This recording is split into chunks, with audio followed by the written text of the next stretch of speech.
monotonous clatter of railways, highways, and everything in between. But as my train pulled into the station at Bellariva, I felt every bit as excited as the first day of my journey. A whole year.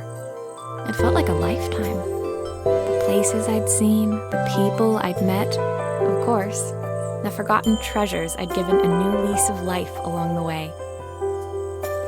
I'm a restorer by trade. Bringing our most beloved possessions back to life is what I love to do. I'd been traveling for months, working my way from one town to the next, fixing everything from family heirlooms to VCRs. Bellariva was my chance to take a break. Unfortunately, that would have to wait until after I'd unpacked.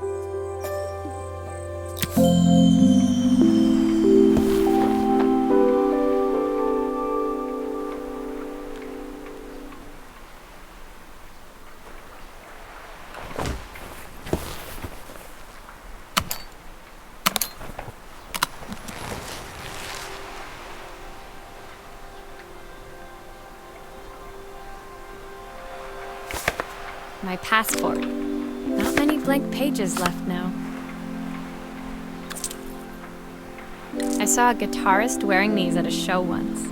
Rock and roll repair woman, at your service.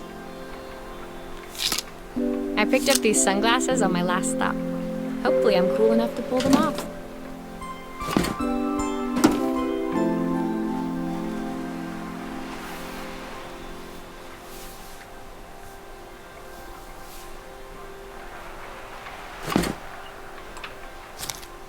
Who doesn't love a scrunchie? Practical and stylish. My parents took this after I made my first repair. Seems like a lifetime ago.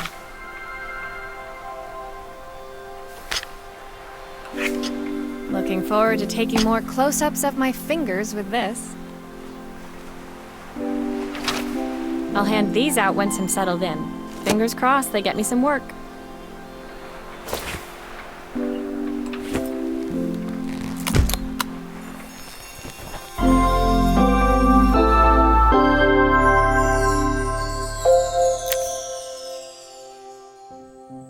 Finally, I'd made it to Bellariva. I'd come for the food festival, taking place in a few days' time. After living off TV dinners and instant ramen for the last few months, I was craving a decent meal. Of course, I'd need to earn enough money to pay for it, so I figured I'd head out the next day and find some work. My parents never wanted me to go. They wanted me to stay in their shop and have a simple, stationary life. I knew there was a world out there, beyond the four walls of our antique store, that I had to be a part of.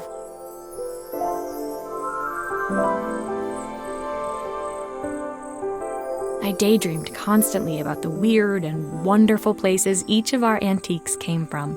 I loved figuring out their stories, revealing the memories hidden beneath the screws and wires. My story in Bellariva began with a little girl, and a voice she was longing to hear.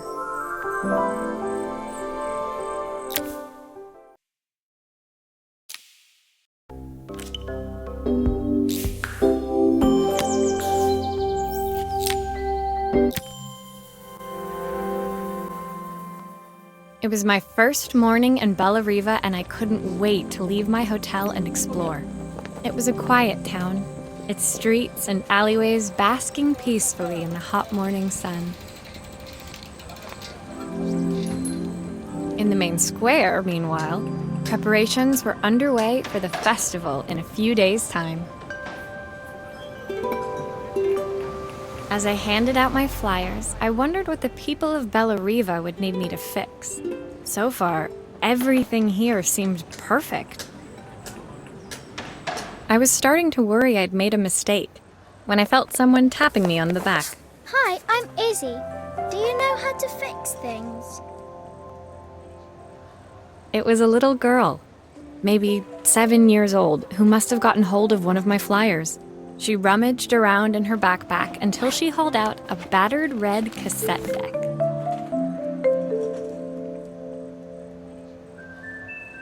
My tape is broken and I can't make it work anymore. I tried.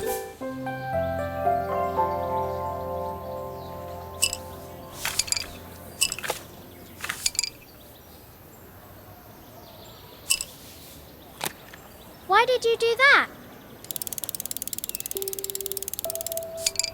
How did you do that? I didn't see.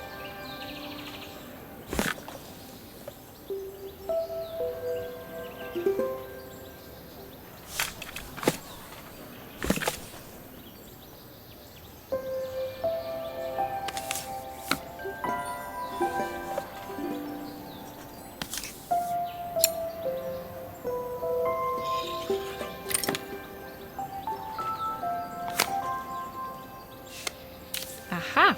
Those batteries look like they need replacing. Luckily, I have some spares.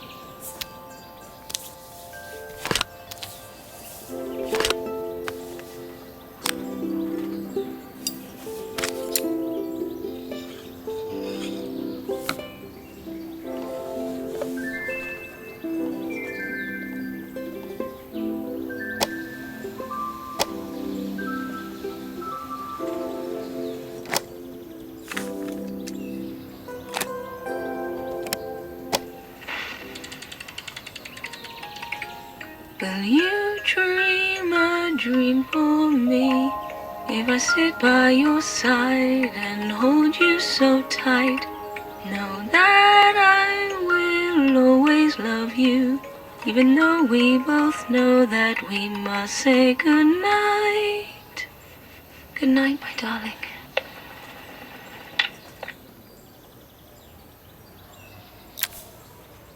When it finished, Izzy picked up the tape deck and tucked it carefully into her backpack. Thanks, Maria. You're the best person at fixing things ever. No problem. Who was that singing? They're very good. It's my mum. She's not here anymore. Izzy trailed off. It was the kind of silence a cassette tape would never be enough to fill. When Izzy's friends called for her, she dug deep into her pockets, looking for something to pay me with. Eventually, she produced a grand total of a stick of gum, 3 mismatched buttons, and a yo-yo. I usually preferred a check, but Izzy looked so serious, I wrote out a full receipt. She seemed like a happy kid, but beneath it all, part of her life had been shattered.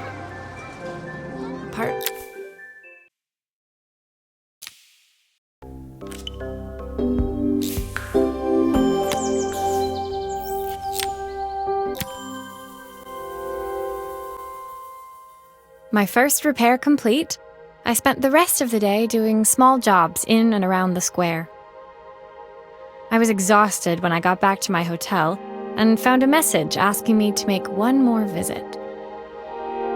The address led me to a quaint little house, a stone's throw from the beach. Bathed in the evening light, it looked beautiful, in spite of its flaking paintwork and chipped tiles. The front door was opened by a harried-looking man, still dressed from a long day at the office. Are you Maria? My name's Joseph. I'm Isabel's father. I'm so sorry she bothered you this morning. Please, come in. I'd like to settle up properly. On the mantelpiece, I saw the remains of a broken statue.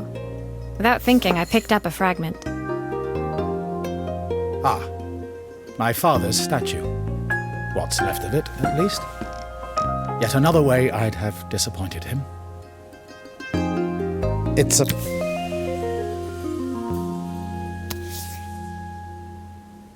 Will you be able to see the glue afterwards? I don't want people seeing the cracks.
Sometimes I think my daughter should come with a warning label.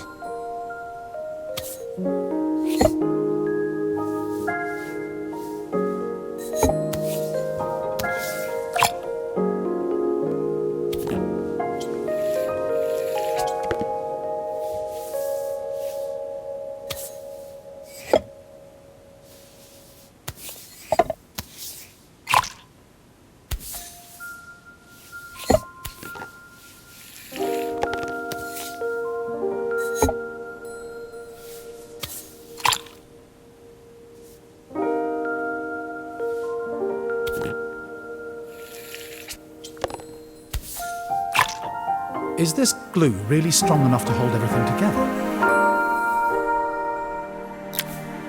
Thank you, Maria. It looks as perfect as it ever did. My father wanted me to make something of myself. He didn't have time for anything less. As Joseph put the statue back on the shelf, it nudged against the family portrait stood proudly next to it. So he was Bellariva's mayor. And that was Izzy's mom. They must both miss her so much. Sorry, I'm a little tired. I've been working late getting things sorted for the festival. There's only a few days to go. Looks like I'll be working late. Again? When I told my parents I wanted to leave, they always found an excuse to be busy, to avoid talking about it. I guess keeping themselves occupied was their way of pretending it wasn't happening. Joseph's work must have been taking up so much of his time. But maybe that was what he wanted. I just hoped he was finding enough time for Izzy, too.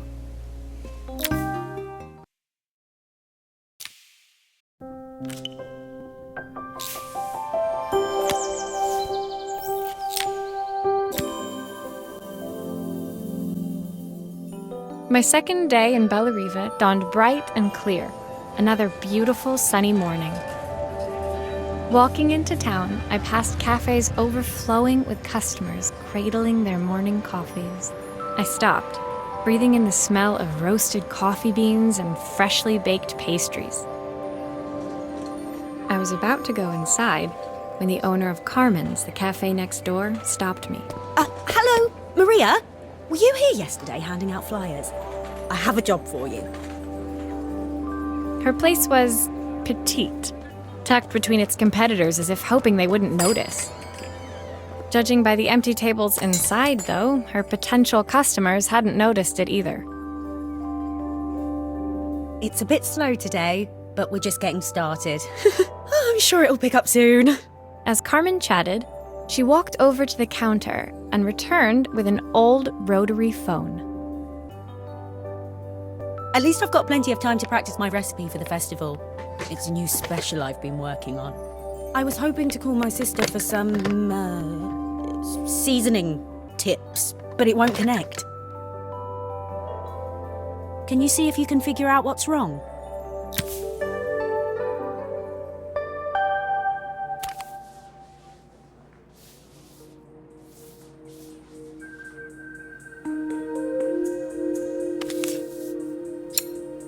Obviously, we'd normally be much busier than this.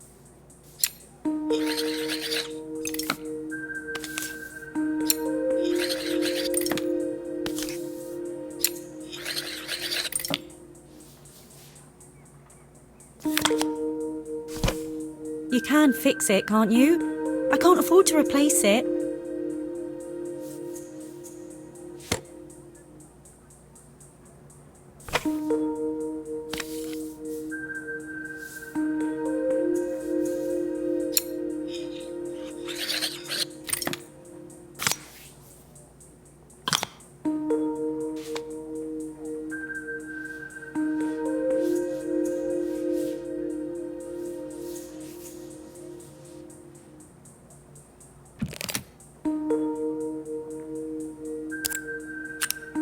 These connections aren't quite right. I should check the wiring.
Looks like this new circuit board is all hooked up.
When I handed the phone back to Carmen, she seemed almost reluctant to take it from me.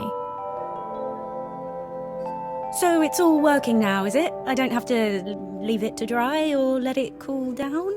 Nope, it's ready to go. It'll be ringing off the hook in no time. That's if I can pay my phone bill anyway. And the rent and the suppliers. Anyway, take a seat and I'll be right with you. Your coffee's on the house. I sat at one of the empty tables, while at the counter, Carmen had started dialing the phone. Hello? How's my favourite sister doing today? As she talked, Carmen became more and more tense. This didn't seem like a call for some cooking advice. I know I still owe you from last time, but I can't afford to take part in the festival if I don't pay. I could almost feel the eye roll at the other end of the line.